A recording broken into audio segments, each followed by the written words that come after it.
Hi, my name is Bob Morgan. Our workshop this year is entitled Goals Are Meaningless, Motivation is a Myth. Throughout our career, we've been taught that to be successful, and this is a fact, we have to set goals and write them down.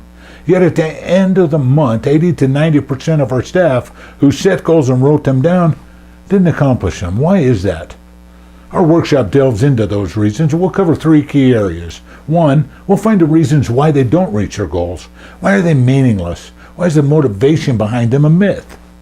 Number two, we'll all learn how to set meaningful goals that require commitment and decisions to make it happen. Most of us don't know how to set a meaningful goal, let alone teach someone in our staff. And three, we'll take home a worksheet with step-by-step instructions on how to have a one-on-one conversation to set those goals and make the commitments that they need. Last of all, do not let your staff say they don't have the time for this. It's crucial, with all of the other things that we've got going on, that they take the time.